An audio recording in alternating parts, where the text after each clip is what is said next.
You've been a former judge, practicing advocate, educator, and you're a big time mentor. We are in a situation where there are about 20 lakh said advocates roughly, and 1 lakh lawyers are passing out every year. Do you think it's like an opportunity, or does it seem like a crisis to you? Skill sets of a lawyer not being there and they're being thrown into the profession like that. Is it that motivates young people Yeah. who may not Yeah. just be lawyers, right? Yeah. You should always have a plan A, and plan B can only be to make plan A stronger. AI versus copyright infringement matter.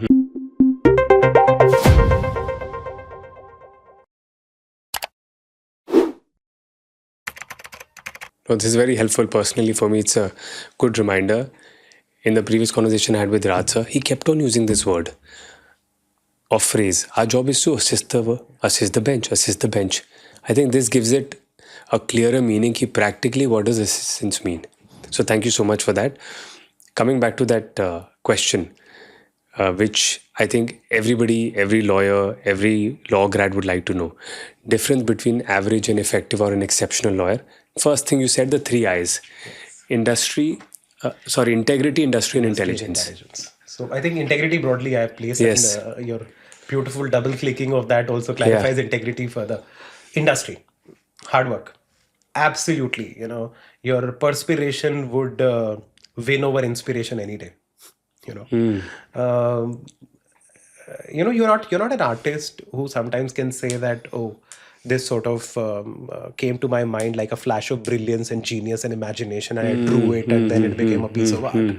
Law is not like that. Yes, ideas, imagination, creativity is important, but most of it is persistence. Reading the brief closely, reading between the lines, reading it multiple times, talking to the client multiple times, preparing a comprehensive list of dates is an art by itself. Probably one day we can get together, just talk about some of these. Yeah. Preparing a list of dates that is so comprehensive and exhaustive, both from your side events and their side's events and documents, is again all industry, and you're never surprised in court by what the opposite side argues, because your list of dates is so comprehensive. You have those dates when the court is expecting you to assist with them, helps you with drafting. Reading the law, I mean, you've not even started drafting your plaint until you've read the case law, which you will be arguing at the time of final disposal. Not only preparing facts to that extent, examining the substantive law, examining the ingredients, examining the way courts have interpreted that section, the way the courts have appreciated evidence in that section. You're not even started drafting the plaint, but you're thinking of the evidence that you lead tomorrow. Eventually. Would it be oral evidence? Would it be documentary evidence? Would it be primary documentary evidence? Would it be secondary documentary evidence? Would it be electronic evidence?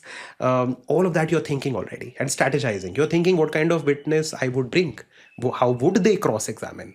How would I finally be arguing this case 3 years from now, 5 years from now, hopefully 1 year from now? And what is the case law I'll rely on, and what is the judge likely to do? Which kind of case laws are they likely to, appreciate and distinguish, and so on, right? So all of this is something that is again a part of industry, a part of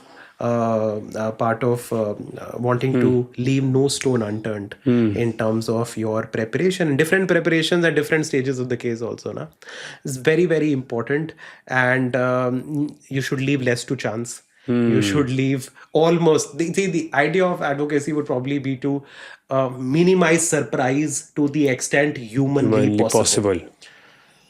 Anticipation, the game of anticipation. Visualization, pattern recognition, reading so many case laws on the same subject that you've covered most of the propositions that could be raised. And then once the opposite side comes up with a case law, you are ready to distinguish it already. The opposite side comes up with a point, and then you say, oh, that's not all. There is a proviso too. You're just referring to the rule. As they say, young person knows the rule, the old person knows the proviso. So you to know the provisos also, or the interpretations also. So all of those things, and once you've done that, you've got most of the bases covered on procedural and substantive. That takes care of industry aspect. Yeah. And industry over a period of time would become internalized, actionable knowledge and instinct. You're guiding your instinct one case at a time. And there would be a time, where you would sit in a conference and you are almost able to prophesize on how this would pan out. It's almost like, to some extent, and I've seen some of the most brilliant people that I've worked with, seniors in the profession, who almost like, they're looking into this secret crystal ball that only they can see and we can't in a conference, and they're able to say, this is what is likely to happen, this is the question that would probably come up, and this is what the judge would finally say. And because of doing so much over and over, and learning so much law and recognizing all of those patterns, like history repeats itself, right? Even if it doesn't repeat itself, it rhymes. So you've seen so much of that, you are able to, in that sense, look into the future and see what is to happen, which makes you an effective lawyer. Now what do you have? You have a instinct. That instinct, and that instinct never is everything, right? You take that instinct, and then you take the body of knowledge that you have, and then you advise your clients in the best way that you can. And your clients want certainty. You're a very accomplished corporate lawyer yourself. There's nothing that a corporate lawyer wants more than some certainty of the outcome, Always. or some sense of how long it would take, and what are we likely to get at the end of the day, so that we can make an informed decision on whether to litigate or not, right? So they can make that assessment then, and it would help you advise them better. It would help be a better lawyer in the courtroom. So industry, which has led to instinct, a very trained instinct, by the way, never also rely only on your instincts. They are more likely to lead you astray also. So instinct coupled with careful deliberation and study, and obviously it builds intelligence over a period of time. And there's never a point in your career where you can actually say, just to come back to the point that you made, an average lawyer to an exceptional or even an effective lawyer. I mean, most the best people in the business would never even deign to claim that they've traveled that journey, or they've traveled that journey entirely, because that's also the nature of the law. Now sometimes, when you're thinking your cat's whiskers, and then you go into the court and you think that there's nothing that I've not thought of, and today I'm going to kill it, and then you get leveled in the court. Oh, this happened to me. And there is obviously something that you've not thought of, and so whenever you start thinking that you've done something, this profession has this beautiful ability to sort of level you, humble you, ground you. grind you down, which helps you build yourself anew and better, and learn, as you beautifully said earlier, no failures. These are learnings. And if Have you had that experience for a judge, where you thought, I've thought about all 10 possible points. Yes. There cannot possibly an 11th point, and you go in there, suddenly सब कुछ change हो गया. That's right. Many times. I mean, for instance, obviously it's getting better as you go along. And sometimes, in order to minimize that possibility, we try to get as many fresh pairs of eyes before we go to court.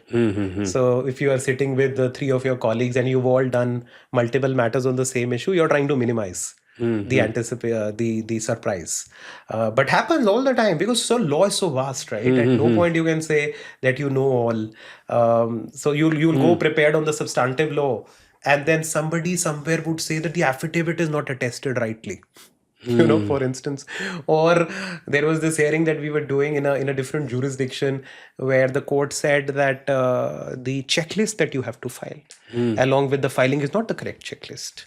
Now you can either then scramble and look for the briefing counsel or the counsel and ask, what is it? Or do you say, I'll go back and check? Obviously you try to say that procedure, my laws, is the handmaid of justice, and the registry has cleared the matter, but we'll make up any deficiency if there is, but please allow me to place the interim relief, don't knock me out on that ground. But there's always something or the other, right? There's always something or the other. And if not in Indian jurisprudence, somebody may come up with a foreign case law and say that even if the Indian courts have not decided it, there is a court in New York who's decided it, and they've taken a different view. Even if this is not binding, this is persuasive. This is the most pro-arbitration or pro-tech or pro-artificial intelligence view that the courts are globally taking. Please take this view. And you read the Indian law. You did not read that law. So surprises all the time. But that's also the beauty of it, right? Keeps you humble, keeps you self-aware. Wow. You spoke about the vision of these skills like articulation, arguing, advocacy, reading. writing perhaps. And अभी थोड़े time पहले भारत आपने ये भी बोला कि reading बहुत ज़रूरी है, आपको बहुत पढ़ना चाहिए, बहुत पढ़ना चाहिए. तो I also don't want people to be overwhelmed by reading. If you can tell me what are the main benefits one gets once you start reading or start the journey of being a reader, what are you personally experiencing? See, language, one. And language is composed of, I mean, language is a way or a means of getting the point across, right? The shortest distance between 2 points is a straight line. Let me put it this way: before language is the understanding. Reading helps you understand something you didn't know earlier. So you were curious, you picked up a book. Now you know something which you didn't know earlier. And once you know something which you didn't know earlier, you've created a dot of understanding.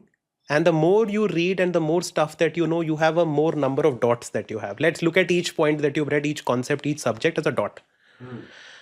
And since the world is so interconnected, where everything is everything, right? The number of dots that you have at some point would help you connect them better. And your understanding or vision of the world would become more high resolution than it was. Patterns would emerge.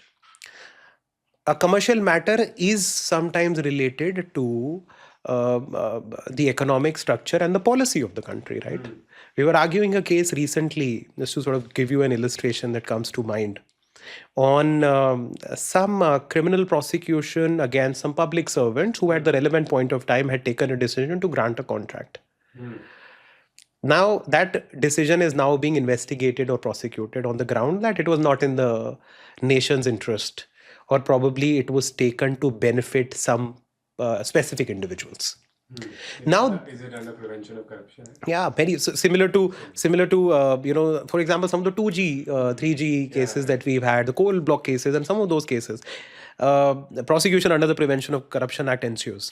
Now you can go there to the court and argue on the language of Section 7 of the PC Act or 13 on what is misconduct.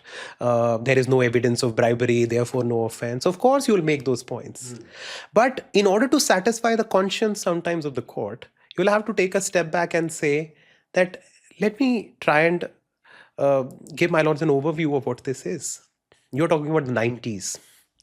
India's had this historically abysmally low rate of growth that we had, or a 4% growth that, with the license Raj economy. But at some point, the Honorable Prime Minister said that no army can stop an idea whose time has come. So we need to open up, liberalization, let foreign investment come in, we'll create jobs, we'll create opportunities, we'll increase the size of the cake. And once we increase the size of the cake, people would be pulled out of poverty, and we'd increase the share that everyone gets. So that was a policy decision that you took. And once you took that policy decision, it has to be effectuated. You want to have foreign investment in a particular area. You want to get into MOUs with foreign entities in order to exchange goods and services. Now, that's a decision that a public servant has taken, right? Now, a decision a public servant has taken. Today, you are trying to criminalize it, but look at it in the context of the global macroeconomic world that we were living in. Liberalization has been a force of immense good for a lot of people in this country, right? And this decision also was in service. Did it benefit a private industry? Yes, it did. But it also benefited everyone else. Did it benefit that private industry wrongfully or dishonestly? No. Everyone gets into business for some profit only. They made that profit. There is no evidence of a bribery. This was an important decision for the economy and everyone. So you've made that visible for the court in that situation. And the court understand that, no, this probably, for example, when they were taking that decision, they did not sign, dot all the I's and, cross all the T's. There was some procedural problem with the decision. But there is no mens rea, there's no guilty intent. This decision was important, right? So you used your little understanding of global economics and the trends and globalization and liberalism and so on, and then you tried to make one more point in the case, which according to me sometimes goes a long way in convincing the court in the rightness of your cause. Coming back to reading, so if you have more of a worldview, if you've read about things other than law, then you are able to persuade better, place something in a context, that this problem is not so siloed as you think it is. There are other aspects that you also should bear in mind. You're arguing a criminal law matter. You're arguing on sentencing. Can you bring in the trauma that the accused has had while the accused was a kid? For instance, a history of sexual abuse, or somebody, for example, we've had all of these cases of war veterans who then go on to commit very serious, heinous crimes, PTSD, where this trauma leaves a mark on your mind and makes you do things slightly differently, not probably as an excuse, maybe in most cases, but as a mitigating factor. Your understanding of the trauma as a concept, or behavioral psychology, or the kind of changes it brings about in a person's personality, criminology, penology. How do you change human behavior? Helps you probably make that point better as a criminal defense attorney. Or, for example, you are defending a juvenile. Your understanding, a basic understanding of neuroscience, the fact that, and I'm not going to be the fool that rushes in where angels fear to tread. These are very complex scientific concepts, but broadly we all understand now, basis scientific studies, that until you're 25, 26, 24, your prefrontal cortex is not completely developed, which makes you take risks, which makes you make reckless decisions, risk taking behavior. Therefore, a juvenile is to be looked at differently than an adult criminal, and this should be looked at in mitigation. Some of this understanding helps you make those points, right? And makes you more effective. And so that's one part, of course. That's how it helps you be a more effective lawyer in the courtroom, or a better advisor. So that's why reading becomes so important, to form your own worldview and maybe put your argument in that context and show it to the judge. And if I may just add one thing, I know I've taken long with this answer. But this is very important. So, somebody said very beautifully, I was reading, that the world is not made of atoms, it's made of stories. Now coming to, so my first part of the answer, sorry, I'm very passionate about reading. So that's the reason I'm taking this liberty to go on with this answer. Now, non-fiction was what I spoke about. Now, fiction. A lot of people come up to me and say, why should we read fiction? Novel पढ़ना मतलब इतनी किताबें भी पढ़नी है, paper देना है, brief पढ़े, हम नॉवल पढ़े. It's not good use of our time, and they're guilty. Some of the people who actually started reading fiction, they're guilty about it. Could we be doing better things with our time? But as I said, the world is, obviously it is made of atoms, but this is a beautiful way of putting it, that the world is not made of atoms, it is made of stories. Nothing appeals to a human being, a decision maker, more than a story. Just be in a room full of people and say, once upon a time. People's instincts, and Harari, for instance, has spoken a lot about it, and other authors have spoken a lot about it. Our instincts are trained to then sit up and say, oh, there is a good story somewhere. Who's telling it? Fir kya hua? And then what? And then what? And then what? We want to know stories, right? And fiction helps you tell better stories. And that's one part of it. Also, I would advise not look at, these are the benefits, and these are very, very definite and cogent, tangible benefits. Don't take my word for it. Take the word of people who've done anything of consequence in this profession as judges and lawyers, and you'll see readers in them. Also, do it for the sheer love of it and pleasure, because that's the problem. If reading is looked at in a transactional, utilitarian sort of way, that it would lead to this outcome tomorrow, it's not going to work for you. It takes enormous patience. It is much more difficult than asking ChatGPT to make a summary for you, or for you to watch a Netflix sitcom on it, which would give you some information, but is very different from reading, right? Reading is going to take a lot of time, a lot of thinking, a lot of immersion, a lot of being lost in the world that the writer has created. And it should be done for the love of it, and persisting in it is very, very important. For somebody who's starting, they may not immediately fall in love with it. They may not get that dopamine kick. They may not get that instant gratification from a reel, probably on a video platform. But in the longer run, it would give them mental discipline. It would help them then visualize, or start visualizing, build their vocabulary, language. See, language is the only stock in trade that we have. What are we selling? We are not selling any tangible or cogent good or service. We are selling the way we think. We are selling the way we speak. We are selling the way we persuade, right? So language is something that you have to make an enormous investment in. And it would make you more effective lawyer in multiple ways. I'm happy for you to know. It's very important. Why reading? So of course, love for reading is important. And what you said is, don't look at it in a very transactional way. Look at it from the place कि आपको reading से प्यार होना चाहिए. And जब आपको प्यार होगा रीडिंग से, तो रीडिंग शायद आपको प्यार करने लग जाएगी and will give you the benefits. What about, so reading is one, and I know your emphasis. I personally started reading late in life, But ever since I started reading, I've been a fan of it and I cannot stop it. Hope it never stops for me and for you. You also spoke a lot about articulation, advocacy. Have you worked on your articulation? And if so, any techniques, any practices that you've found has helped you become a better orator? Because why I'm asking is, up till law school, we do moots, we talk about debating in schools.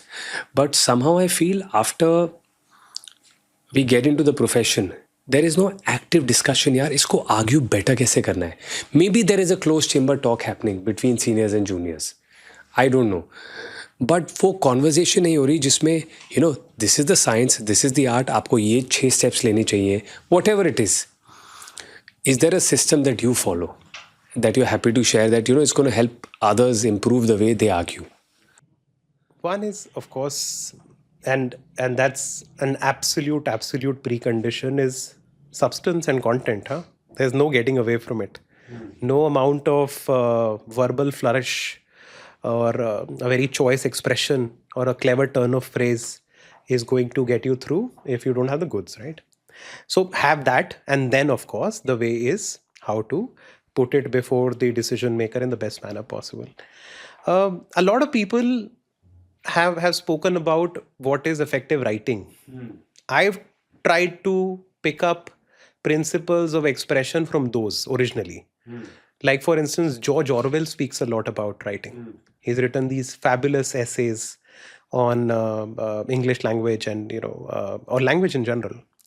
For example, he gives this expression that a good writing is like a window pane.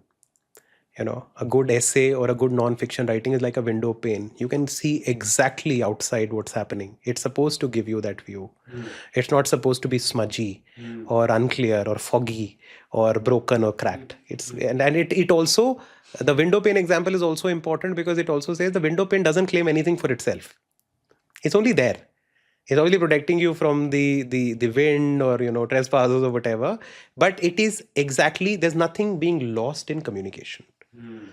So that economy of words, that ability to sift the chaff from the grain and to use the least number of words possible to convey a point is one important lesson, and which equally works in oral advocacy.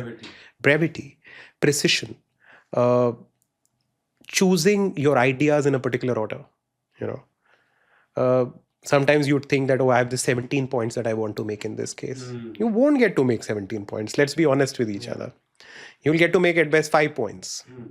And the order in which you make them is very, very important. Serve the steak first. The salad and the things on the side can wait. So start with your strongest point. Knowing your strongest point first by thinking about it and testing it out. Choice metaphors, for instance, choice expressions. Sometimes just arguing plainly and efficiently and with economy of words may also become boring, if it's a long argument that you're making. So at some point, in order to be an effective speaker and to keep the attention of the audience or the decision maker, sometimes you'll change your pitch. You'll modulate. Sometimes you'll reduce your voice. Sometimes you'll just stop speaking and let the silence sit there. Sometimes आप back and forth करोगे हिंदी और English में. कई बारी आप कोई on the lighter side कोई बात बोल जाओगे. कई बारी आप कोर्ट से ही पूछ लोगे, my lords have, I hope my lords have page 68. कई बारी आप कुछ अपने colleague से ही कहोगे within the hearing, to just lighten things up. You'd keep doing all of that, and there is hardly any method to this madness. Most of it would come naturally to you by seeing effective speakers. And many of these effective speakers are very, very good writers also, because they are very discerning in their choice of words. They don't, and for example, not repeating too much. Sometimes people think that repeating is going to hammer the point in and entrench it in the memory of the person listening. and would be more effective, that they never forget it. But sometimes when you repeat too much, it loses its significance also. Sometimes the decision maker would think the person is saying it 5 times because they're not convinced the first time they made sense. So probably you'll make that point first, and then towards the end you will recapitulate it softly. But if you, so again, that's a judgment call that you take while you are there. So these are some tools and techniques. Some tools and techniques in order to be more effective, and whatever actually makes for good thinking, makes for good writing, and makes for good speaking. And they a lot of times go together. And I would urge you to be a better writer before you want to be a better speaker.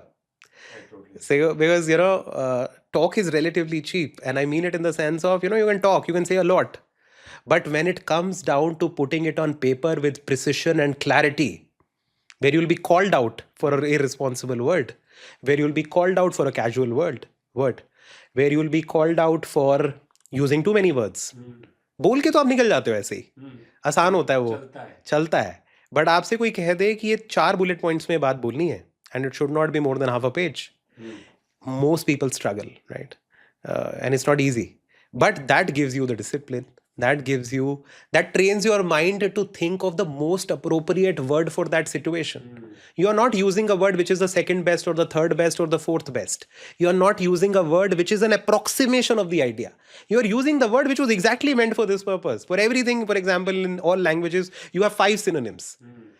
And sometimes, unfortunately, when people are writing to show flourish, they'll sometimes go in for the most difficult one of those, which is the least imaginative and least vivid, right? Which may not even apply in that context. But you are looking for the most accurate word, and the discipline of being a good writer would make you a better speaker. Sometimes some people, for example, some of the people that I've sort of looked up to with the pithiness that they have. For example, Barack Obama, US president, a constitutional law professor, then the president, always speaks with the deliberation and gravitas and the sensibility of a writer. And is known to write his own speeches, for instance. Then you are using the best word. And then you are trying to, and also, by the way, in when you're talking, you can excite people by changing your pitch, or being funny about it, or doing something. But to make people be moved by words on a paper, it is far more difficult, because there you don't have modulation. There's no body language. There's no body language. There's no piercing gaze. There is no smile. There's no gesticulating and so on. There's no personality. There's no charisma. There's no charisma there. It's all sitting dry on a paper. And still it moves people. And if you can do that, imagine when you use those words and then you have the power of delivery, probably you'll be even more effective. So that part also is something that is missing. Thinking, writing and speaking are all connected. And as you said that if you're a better writer, naturally and probabilistically, you will be a better speaker. Yes. Are you doing anything in your chamber, in your firm, in your practice to help juniors become better reader, speaker, writer? Just out of curiosity. Of course. And I think so. These I recommendations, of course. I try to read as much as I can. Fortunately, I have a great team which keeps a lot off my table, so I end up having more hours to read than them. I would obviously, they'd also want to read more, but they're also learning law alongside, so they probably don't get to read as much. But probably and hopefully it will be changed in the longer run. Many people were not originally readers. In fact, most people were not originally readers. This is what I want to know. So how did you convert them? The idea also was, so one is by your life is your message. Instead of just preaching and pontificating, read. In fact, that is the best way to put them off reading. It almost looks like a top-down command. So guys, we are saying don't read. Okay, we are saying don't read. So when you're writing, or when you're drafting, or when you're in a client conference, or when you're in the court, you've just used some literary reference which resonates with the room, and they've seen that. So obviously your juniors sort of in that sense look up to you, and They see the benefit in they that. see the benefit and they see the immediate benefit, and so they are inspired to do it. We change book recommendations. I try to give them books. Sometimes they say ki, they sit on the bookshelf and look at us, and we are guilty that we're not reading enough, but I just have them. You'll find time or make time, and that's how sometimes I coming back from the court, I say let's go to the book fair, let's go to the bookshop. And the beauty of doing that with a younger colleague who's not traditionally been a reader is that you are just going down the alley of a bookstore. So you've got history on one side, you've got philosophy on one side, and you've got poetry on one side. You are just looking at the jackets and the names. And then that name that you read leads to an idea. So we were doing this recently. Abhinav, a very dear colleague of mine, we were coming back from court. Rouse Avenue में थे, matter जल्दी finish हो गया, cross examination के लगा हुआ था, witnesses नहीं आए, हमने कहा बुक फेयर का लास्ट ईयर, चलो चलते हैं रोब्स में, बुक फेयर हम पहुंच गए. तो ऐसे ही ब्राउज कर रहे थे, सेरेंडिपिटी से आइडियाज आ रहे थे. तो ऐसे ही कोई आयन रैंड की एक बुक पढ़ी थी, एटलस श्रग्ड फाउंटेन हेड. तो अभिनव हैड नॉट रेड इट. तो उससे बात शुरू हुई. अभिनव कहता sir this book I seen a lot everywhere, what is this about? तो I obviously had the benefit of reading some of this. उसको बताया कि यार ये इसमें स्टोरी है, एंड इसके पीछे ये आइडिया था कि Karl Marx and the communists had Elon Musk keeps talking about the book. So the communism or the liberal world had some heroes or some literary basis or philosophical basis. Capitalism also wanted to have some literary basis for it, and how they appropriated her philosophies to say that individualism is great, profit is great, business is great, social welfare can take a backseat, and so on. One thing led to another, and then we ended up talking about liberalism. Ended up talking about capitalism, guardrails, socialist economy versus so and so. तो इतनी सारी बातें वहीं से निकली, right? He got inspired to also pick it up.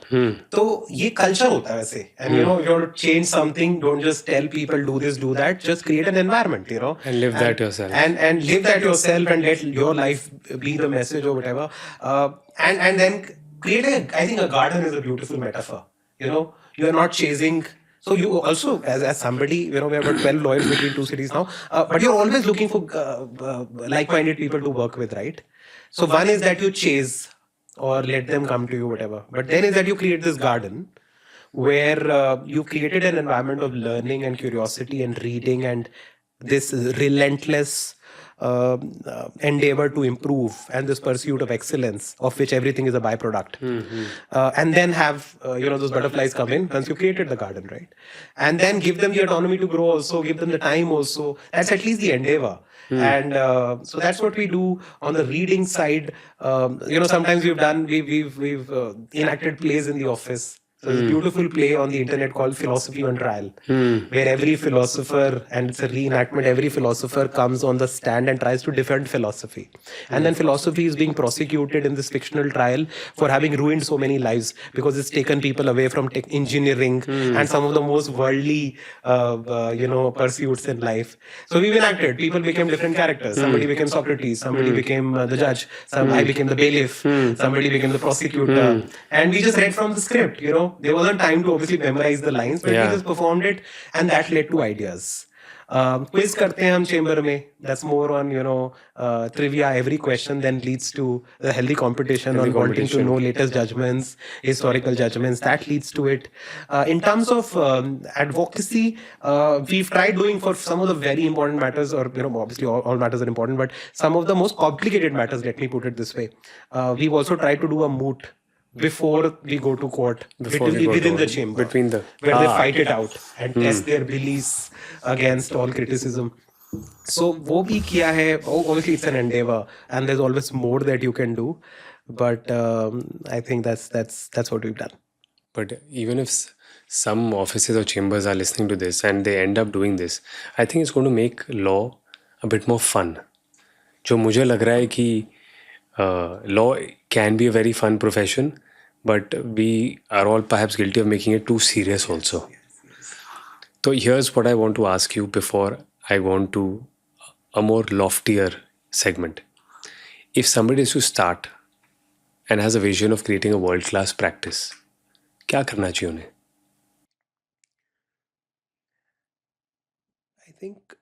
you create a practice, and everything is an investment in yourself to begin with, right? And we've been discussing that. Uh, in that sense, the profession is also very individual, right? It's personalities, it's people, it's how people who make enormous investments in themselves and then become the individuals that they become, right? So this consistent self investment in terms of skills, in terms of bettering the craft, refining it every day, Finding the craft, bettering yourself. scientific temper, as a lawyer, what you act on is the burden of proof. You act on evidence. You act on falsifiability. You act on not taking anyone's word for it and testing it on the anvil of evidence. So some of these personal attitudes which help you probably be a better professional and then build a practice. Collaborations, very, very underrated initially when we become me, myself, and I too much, right? There is some amount of narcissism which is inherent in the profession, right? And probably for good reason. We are, what we do is conceiving a narrative or a reality in our heads and then successfully passing it on to another person and making them see it the way that you see, on a fundamental level, also almost like passing on a delusion or passing on a narrative, right? So and you can sometimes pass that on if you believe in it very strongly yourself, because you must have seen this yourself. When you are arguing a case which you believe in as a good cause, the kind of conviction that you bring and the kind of passion that you bring, which is contagious, is very different. Words feel very solid. Very solid, that you're standing up for something. Every word is full of meaning. You're not acting. This is not synthetic outrage, or this is real indignation and righteous. तो वो कई बारी हमें करना होता है ना, तो that also makes some of us love our voices too much. तो वो भी थोड़ा सा one has to be on the guard for that, because at some point you need to have collaborations and feedback loops, and it connects to the earlier point. Collaboration then is an important Check and balance, a filter. Also required, as you said, for starting a practice or a world-class practice as a Yes, vision. yes, and again, it keeps you humble, grounded. Also, it also reminds you that you can't know everything and you don't know everything and you can't do everything. Then you are looking for better minds on certain issues to collaborate with and together produce a greater result. For example, most of these big matters, there are multiple law firms working, multiple councils working, multiple arguing councils, in-house councils, foreign counsel, all of them collaborating and trying to bring out the best for the client, right? So these collaborations initially are slightly difficult to fathom for a young lawyer who, when you're doing relatively less complex disputes starting off, maybe it can work. But when you get into very, very complex disputes which are super specialized, for example, most of these cases have a company law issue, a tech issue, international law issue, a criminal law issue, a civil law issue, original side issue, a real estate issue, civil suits, all of that. So collaborations are important to keep you real, to take you to the next level, where now you can take on a bigger challenge, you can service a bigger client, you can argue a bigger matter, and learning from them. That peer learning is extremely important, because they have probably read different case laws, they've read law a different way, they were from a different chamber, their ethos were different, their preparation was different, their craft was different, and then once you engage with them, a very beautiful synthesis also appears, where you take their strengths, your strengths, minimize your weaknesses, look at your blind spots, look at their blind spots, and then together be a larger force for the good. So that probably, some of these issues on what Will really help in building a legal career. And this is where I want to get into the loftier aspect. And then we'll have a quick rapid fire. See, I've seen in our conversation so far, मुझे दो बहुत strong passions दिखे हैं. And I want to be very honest. Is of course your love for law, which is leaking out, people are seeing, and I want people to see, because that's what it takes. Two is, not many people will use the metaphor of nurturing a garden or having a garden. This shows to me that you really care about your people. you care about mentoring, you care about building them into better professions. ये कहाँ से आया, और rather क्यों? Why not make it transactional and हो गया काम? You're a junior, fine. You get your money, you get to work on good matters, and you go home. And a lot of people are doing that. So I want to put this question directly to you. क्यों? See, I think very simple answer. We are human beings, right? We are human beings who work together, who have friendships, where we care for each other. And we are obviously together for a purpose, that is to do a case really well. And on that, I can be pretty exacting too. And I think I should be. And a senior should be.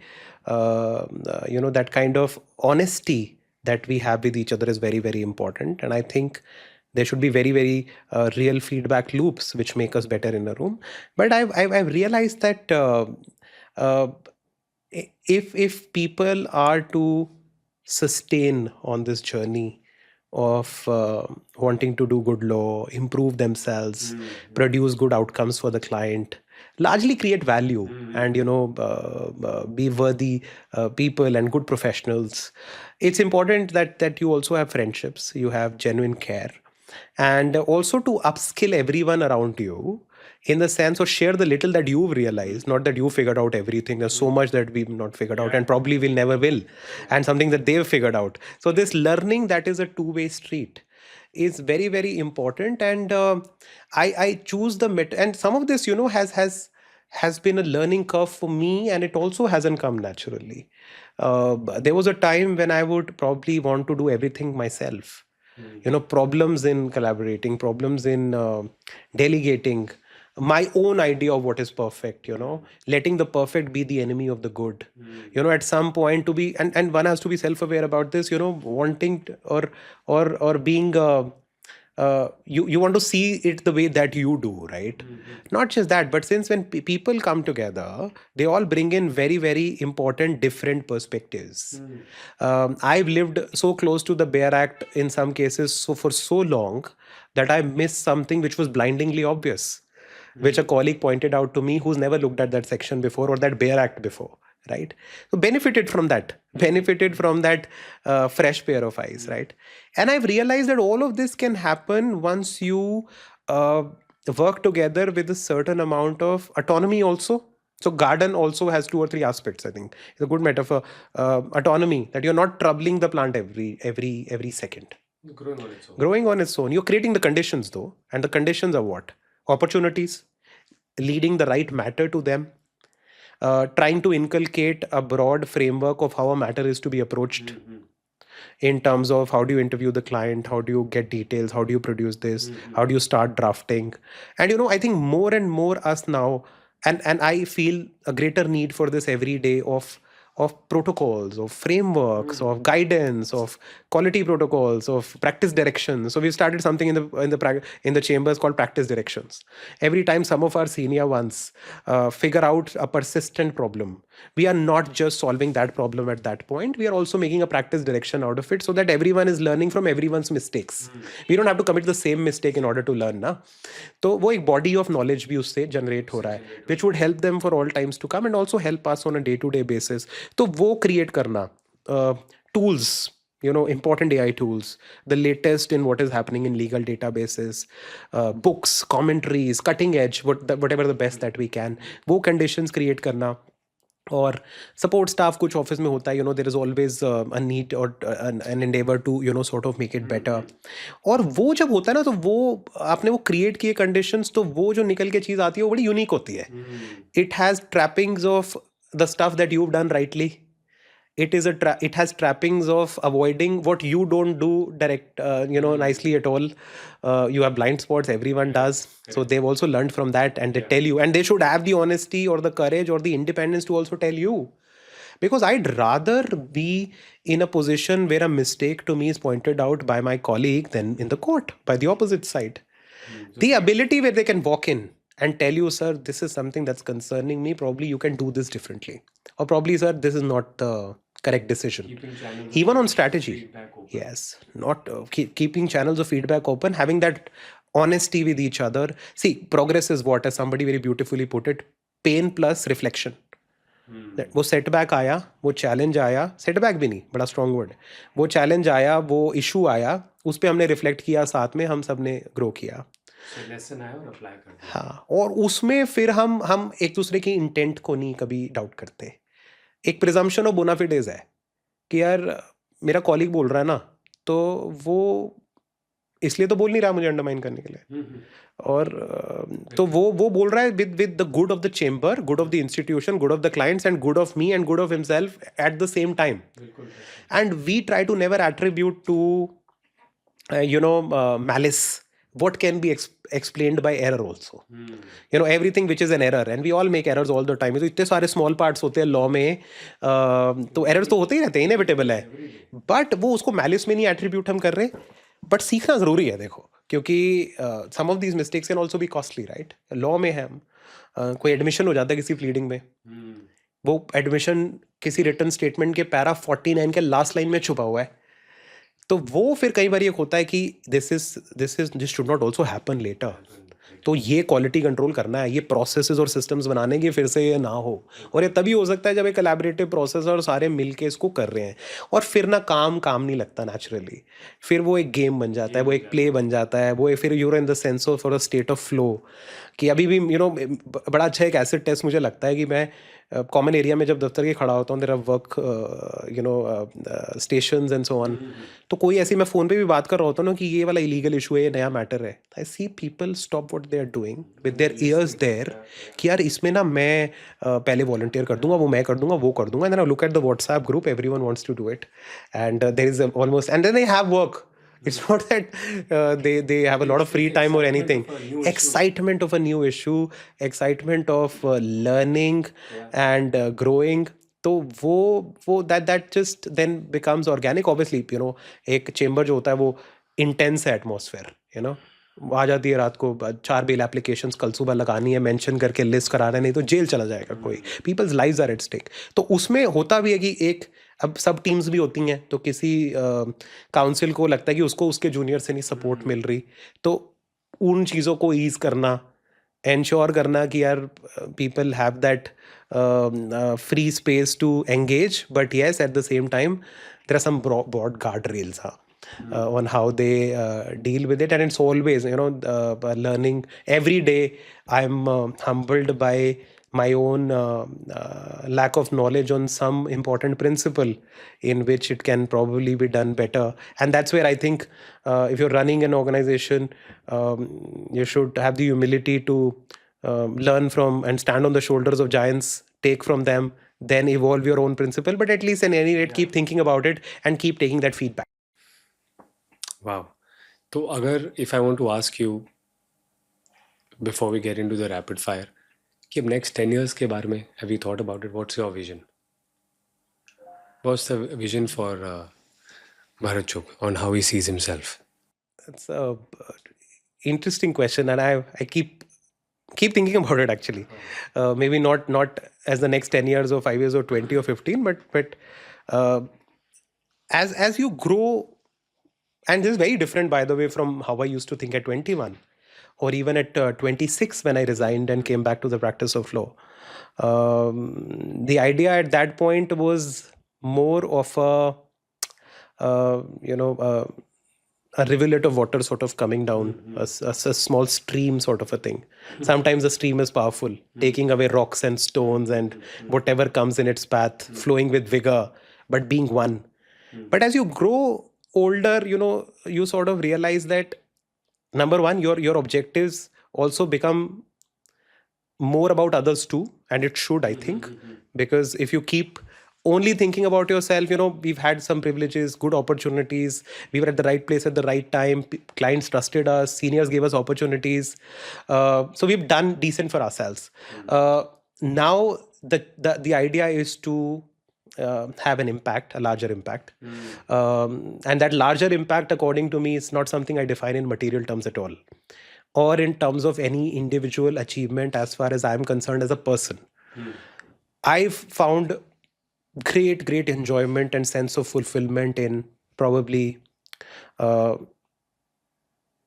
creating to some extent, and I've had the great fortune of talking to young judges and young lawyers and students across the country, of just making them think probably slightly differently.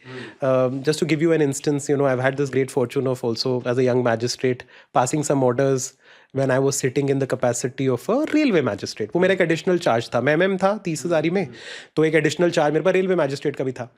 तो उसके अंदर मुझे मौका मिला railway act को interpret करने का in what I thought was a more humanist interpretation and not a colonial interpretation.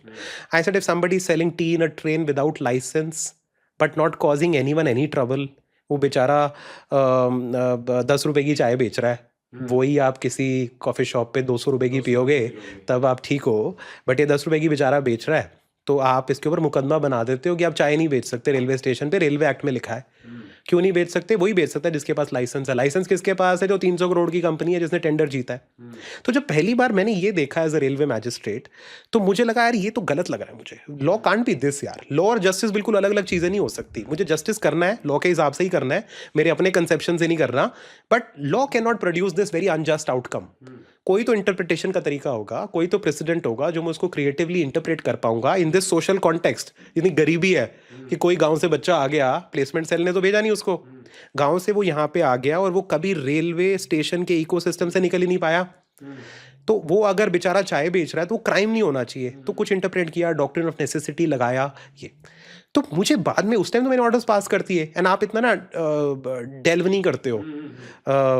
शुरू में होता है, कर दिया, आप आगे बढ़ गए, दूसरे मुकदमे कर रहे हो. तो मैं तो इनफैक्ट ऐसे भी नहीं देखता था कौन सा अपहेल्ड हो रहा है, कौन सा ओवरटर्न हो रहा है. योर कर्मा इज टू और your dharma is to do the best you can and move on. But later, many years later, I got to know that young railway magistrates in some other parts of the country got to know about that order, read about them at the academy.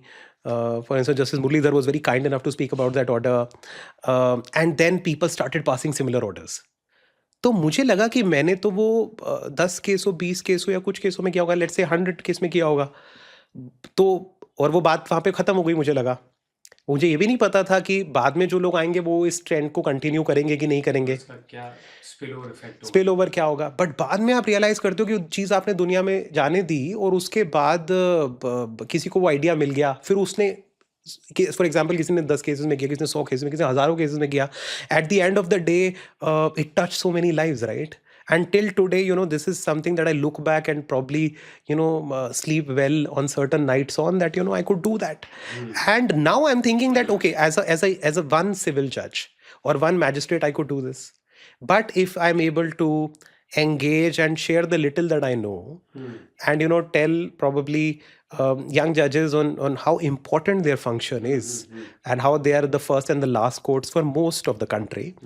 And if that leads to more compassion, more creative interpretation, you've done probably far more than you could have as one judge, right? One session that you are conducting, there are 150 young judges from 24 to 28 years of ages, right? Each of them would have thousands of cases in their own courts. And then you are able to, compound and exponentially make that difference, right? And same for lawyering. For example, if you've taught a few things of cross-examination, the little that you know, to somebody, and who's able to cross-examine well and protect somebody who was falsely implicated by the police because he wouldn't pay a bribe, that person got acquitted. That led to an inquiry. You've led to course correction in the system. You've tried to improve the system, not just one case at a time that you do yourself as a lawyer, which I also do, but then all these lawyers, and with such huge numbers ना, वही वाली बात है, ये demographic dividend है या liability है, impact. So अब मैं उस तरह से थोड़ा और ज़्यादा सोचने लगा हूँ. और obviously advocacy is something that top priority for me, and I love doing it. But many of these things that I do with my time, also writing, anyone can say, a legal concept in a complicated manner, but how many can simplify it and really understand it and then pass on that understanding, which is legally accurate, not just gimmicky and actionable for them. So वो भी एक impact है. आपके आसपास के लोग आपके impact हैं. तो वो उस तरह से मैं थोड़ा थोड़ा अब सोच रहा हूँ. और Wow, that's amazing. That's amazing. I think that's more of a impact-driven approach. Yeah, and that's the least you can do. We've been enormously. कई बारी होता है we don't end up taking too much credit for where one is in life, but I think there is so much that happens around you which helps you be in a position where you can give back. And if you don't, then there's always more. And that persistent guilt at the back of your mind. Are you doing enough? Are you doing are you doing prioritizing pro bono? Are you doing as many classes that you should? Is always at the back of your mind and nudging you into trying and making the right decision. At some point, just to complete that full circle on how that stream started when it was young, it was only thinking about itself, making its way. But at some point, and Khalil Gibran, one of my favorite authors, has put this beautifully, that at some point this stream, river, whatever, darya goes into the samandar and get mixed with the ocean, right? And in doing that, it's not losing its identity, right? It brings you the humility to understand that there's way more that you're just a speck of dust on a insignificant blue planet. You were just a stream, and you've not lost yourself, but you've become larger also, right? You've become larger and you've contributed to something larger. You've prioritized something bigger than you, more important than you, and some of your problems would be, seem smaller. Some of your concerns would seem petty. कि मैं क्या इस पर सोच रहा हूँ? I could be doing something which would help more people, would make your personal life, probably easier in some ways, and would take you out also of the very vicious cycle of comparison, of materialism, of a lot of other things which are terrible compasses for a human life. Oh, fantastic. This is a beautiful vision, and I hope you get all the support that you need to realize that, to create a more impact-driven profession than what it is today. So quick rapid fire round. It'll just take 5 minutes, maybe less. Top 3 books you would recommend every law student to read. There's far too many. Rapid fire, okay. Quickly. 1984, George Orwell. George Orwell. Actually, anything by George Orwell. India After Gandhi by Ram Guha. To understand India, constitution, it's a fantastic system. book. And it's very tough. Actually, never ask a reader top 3. I think the Constitution of India. Constitution of India. And they're in no particular order, by the way. No particular order. Thank you. 3 mindsets which can make a law student have a very strong mindset. 3 mindsets. Yeah. 3 mindsets to make you a successful lawyer. I think, again, industry, integrity, intelligence. With integrity being the first one. Fantastic. Okay. 3 skills which have helped you become a better lawyer.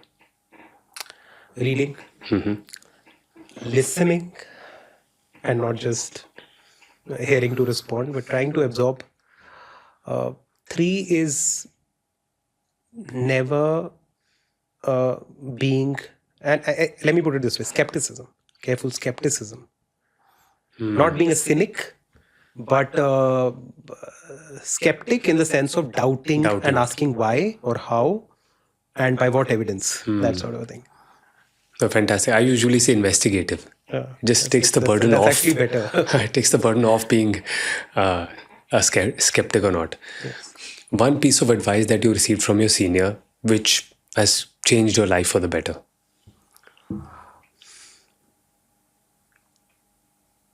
I think removing yourself from the equation and not making it about yourself is very, very important.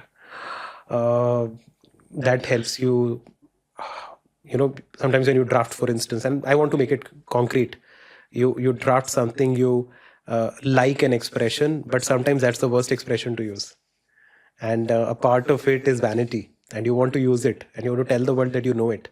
But a senior's advice to is not about you. What is the purpose of this draft? Detach from it. Detach. It's don't make it about yourself. Take your work seriously, but don't take yourself too seriously. That your word is the best word. It is not needed in this context.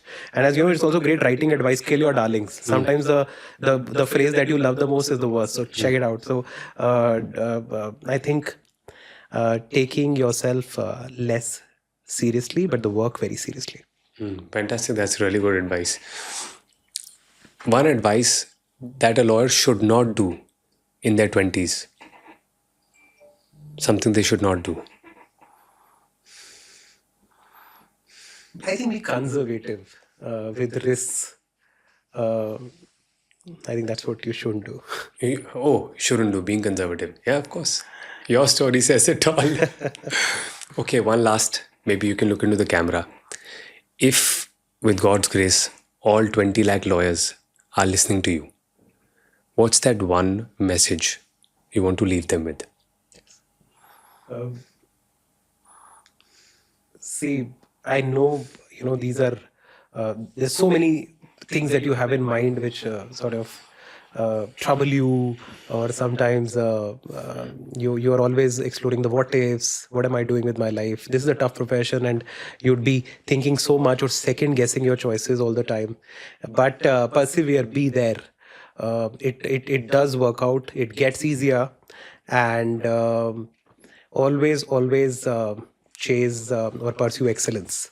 Everything else, material successes, glory, if that's what you are chasing, and I don't judge you for it, or impact, all of that is a byproduct of excellence, and doing that one case well at a time, and everything would follow if you pursue the craft well. And to just end it, don't also, sometimes we get into this feeling of that I've had disadvantages, or I'm not from this law school or this chamber or not. Don't think like that. In the longer run, some of the things that you perceive as disadvantages or lack of opportunities would become your biggest strengths, because you would have to probably work harder than the rest, work harder than some people with privilege, and that's what makes you, or what would make you, a better lawyer. So your struggles are going to define the height of your success. And don't also get into too much speculation about luck or the absence of it. And I'll end it by saying that luck is that exact point where preparation meets opportunity.